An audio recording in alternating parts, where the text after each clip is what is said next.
Nakarating sila sa apartment na tinitirahan ni Araminta. Papadilim na nang makarating sila roon. Nakasalubong kasi sila ng matinding traffic sa daan. Nagmerienda muna sila sa nadaanan nilang fast food outlet para hindi na sila maabala pabalik ng Batangas.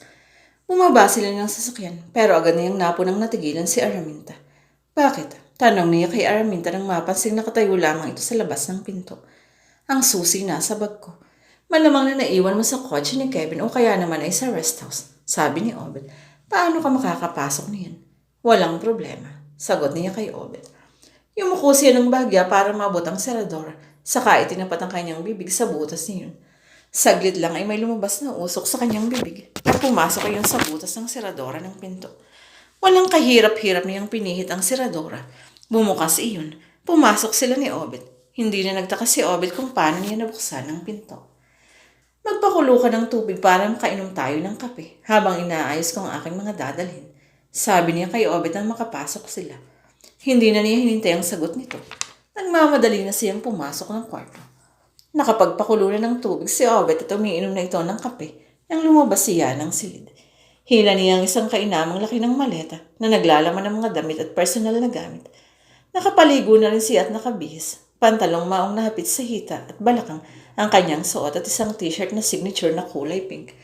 Magkape ka muna bago tayo umalis. Sabi sa kanya ni Obed na itinuro ang isang tasa ng kape na nasa ibabaw ng center table. Kinuha naman niya ang kape at saka siya naupo sa tabi ni Obed. Agad siyang humigop ng kaunti. Sa palagay mo ba ay magkakasama sila ngayon? Tanong niya kay Obed. Hindi naman sila laging magkakasama. May kanya kasi niya silang trabaho. Nagkakasama-sama lamang sila kapag may natipuhan silang babae. Sagot sa kanya nito. Sino sa kanila ang pinakamalapit dito? Saglit namang nag-isip si Obed. Alam nito kung saan pwedeng matagpuan ng mga kaibigan ni Kevin. Madalas kasi siyang utusan ni Kevin na puntahan ng mga kaibigan nito. Si Lance, may sarili siyang club na pinamamahalaan sa May Ayala. Doon siya naglalagi kapag wala siyang lakad na magkakabarkada. Hindi na siya aabuti ng umaga kapag naroon siya sa kanyang club ngayong gabi. Paano mo siya makukuha? Mayroon siyang mga tauhan sa kanyang club. Ako na ang bahala. Noon tayo tutuloy pagkatapos nating magkape. Hindi kumibo si Obed. Kahit paano ay kinakabahan pa rin siya para sa kaligtasan ni Araminta. Hindi rin naman kasi biro ang security ni Lance. Natatakot ka ba, Obed? Hindi. Nag-aalala lang ako para sa'yo. Napangiti si Araminta. Nasiyahan siya sa sagot ni Obed. Huwag kang mag-alala, Obed. Hindi ako maaano. At kahit kasama kita, tinitiyak ko sa iyong hindi ka masasaktan. Hindi na lamang kumibo si Obed. Nakita kasi nito sa mukha ni Araminta ang kagustuhang makaganti sa dinanas na hirap sa magkakaibigan. Alam nitong nagbabaga ang galit sa dibdib ni Araminta para makaganti. Minadali na nila ang pag-ubos sa kape at saka magkasabay na silang nagtungo sa kanilang sasakyan. Ilang sandali pa ipatungo na sila sa club ni Lance. Hindi naman nagtagal ay sinapit nilang club. Sa ayos pa lang ng labas niyon ay mahihinuhang class at mamahalin ng club na yun. Marahil ay pawang mayayaman ang mga customer ni Lance doon. Iyan na ba ang club niya? Tanong niya kay Obed. Oo, dyan madalas nakikita-kitang magbabarkada. Napatang mo si Araminta. Malakas ang sasal ng kanyang dibdib. Magbabayad sa kanya ang mga gumawa sa kanya ng kasamaan. Desidido ka na ba sa balak mong gawin? Tanong ni Obed sa kanya. Wala nang makakapigil sa akin, Obed. Napatutusan na lamang ni Araminta si Obed na pumasok sa club para alamin kung naroon si Lance. Hindi siya pwedeng magpakita at baka matunugan pa siya na may binabalak sa mga ito.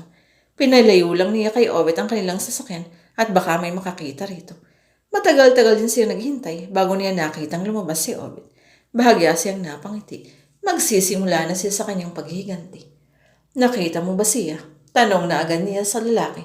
Nang makapasok ito ng sasakyan at maupo sa tabi niya. Naroon siya sa club. Kaya lang ay kasama niyang umiinom si Jetro. Imporma sa kanya ni Obed. Mas maganda. Dalawa agad sa kanila ang makakatikim ng aking paghiganti.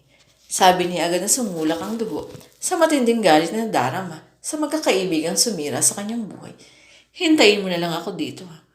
Baka hindi mo sila makaya. Dalawa sila at pareho pang malalaking lalaki.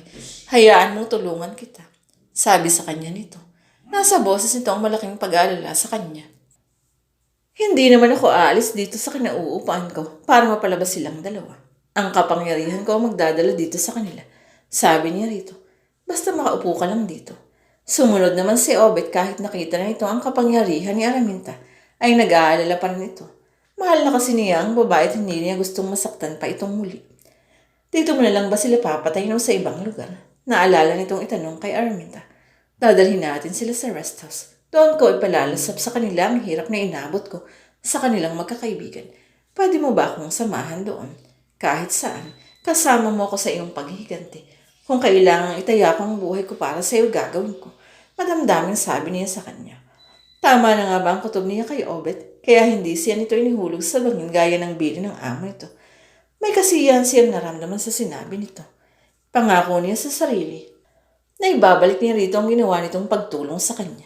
Higit pa sa inaasahan nito ang kanyang ibibigay. Gusto lang muna niyang unahin ang mga taong sumira sa kanyang buhay.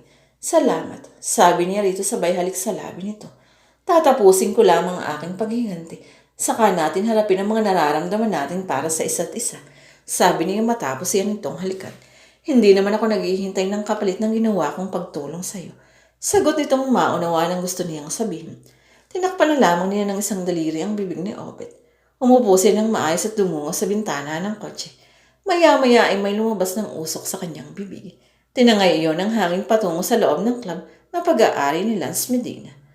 Masaya namang nagiinuman ang magkaibigang Lance at Jetro ng mga sandaling iyon. Ang paksa ng kanilang usapan ay tungkol kay Araminta. Hindi nila makalimutan ang kaligayahang naramdaman nila sa babae. Kung ako lang masusunod, hindi ko muna ipatatapon si Araminta. Ang sarap niya at parang hindi nakakasawa, sabi ni Lance. Yun din sana ang gusto ko. Kahit mga 2 o 3 araw, ay mapagsawaan pa natin ang kanyang alindog. Ayon ni Jetro sa sinabi ng kaibigan. Kailan nang balita yung maghahunting ng babae? Ani Lance matapos lumagok ng buwan. Hindi pa tumatawag si Kevin. Hindi ba sila pupunta dito? Baka hindi. Kung magsisipunta yun dito, dapat ay kanina pa. Sagot ni Lance. Nasa ganun silang pagkukwento ng magkakaibigan nang maramdaman silang parang pumasok sa loob ng kanilang bibig. Saglit lang ay sabay silang tumayo at tinungo ang pinto. Gulat na gulat si Obet nang makita niyang lumbas ng club sina Lance at Jetro. Tingin niya ay patungo ang mga ito sa kanilang sasakyan. May kabang sumumpit sa kanyang dibdib. Parang dito ang kanilang tungo, sabi niya kay Araminta. Nasa boses niya ang pag-aalala. Buhayin mo ng makina. Pagsakay nila ay aalis na agad tayo. Sagot ni Araminta sa kanito ay binukas ang pinto sa likod ng sasakyan. Binuhay naman ni Obet ang makina nang makita niyang malapit na sa kanila ang 2 lalaki. Napansin agad niya na parang tulala ang mga ito na tila may sinusundan na hindi naman niya makita. Pinalis na lamang niya sa isip ang nakikitang kababalaghan sa 2 magkakaibigan. Hindi niya mawari kung paano yun nagawa ni Araminta. Nakasakay ng sasakyan ng 2 na parang walang anuman. Tayo na. Kalabit sa kanya ni Araminta. Sakalang niya napansin na nakasakay na sa likod ang 2. Walang kakilos-kilos ang mga ito. Mga mata lamang ng mga ito ang gumagalaw. Pinatakbo na niya ang sasakyan. Ilang sandali lang ay palayo na sila sa lugar na iyon. Manaka-naka habang nagmamaneho ay sinusulya pa niya ang 2 lalaki sa rearview mirror sa pag-aakalang baka matauhan ang mga ito. Pero tila wala sa sarili ang mga ito. Tahimik lang na nakaupo at nakatingin sa unahan ng sasakyan. Huwag kang mag-alala sa kanila. Hindi sila matatauhan. Sabi ni Araminta nang maramdaman ang kanyang pag-aalala. Hanggang sa makarating tayo sa rest house, ay mananatiling ganyan ang mga yan. Bagya siyang tumango at ibinaling ng atensyon sa pagmamaneho. Mahigit 2 oras din ang kanilang biyahe bago sila nakarating sa rest house na binabantayan ni Obet. Pagkapasok ng kanilang sasakyan sa loob ng malaking bakuran, ay agad bumaba si Araminta. Ibinukas niya ang pinto ng pick-up. Baba, madayong utos ni Araminta sa 2 lalaking tulala. Para namang nakakaintindi ang 2 lalaki. Magkasunod na bumaba ang mga ito. Pasok sa loob. Patulak na sabi ni Araminta. Matapos namang mailak ni Obet ang malaking gate, ay nagmamadali itong sumunod kay Araminta. Nag-aalala kasi ito na baka biglang mawala ang kapangyarihan ng babae na nakasapi sa magkaibigan. Hahanap lang ako ng panggapo sa kanila. Baka makakawala pa ang mga yan. Sabi ni Obet ang makapasok sila sa maluwang na sala. Hindi na kailangan. Sagot ni Araminta. Isasabit ko sila sa kisame. Sabi pa nito at saka muling nagpalabas ng usok mula sa bibig. Nagulat na lamang si Obet nang makita nitong unti-unting umaangat sa ere ang magkaibigan. Napatingin na lamang ito kay Araminta sa nakikitang galing ng babae.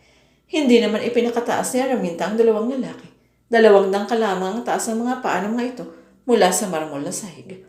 Gusto niyang makitang naghihirap ang mga ito. Inalis niya ang usok sa loob ng katawan ng dalawang lalaki. Gusto niyang makita ang magiging reaksyon ng mga ito. Panay lang ang kawag ng magkaibigan ng malamang nakabitin sila. Ha? Anong nangyari sa atin? Tanong ni Jethro. Bakit tayo naririto? Sabay na napatingin ang mga ito kay Araminta.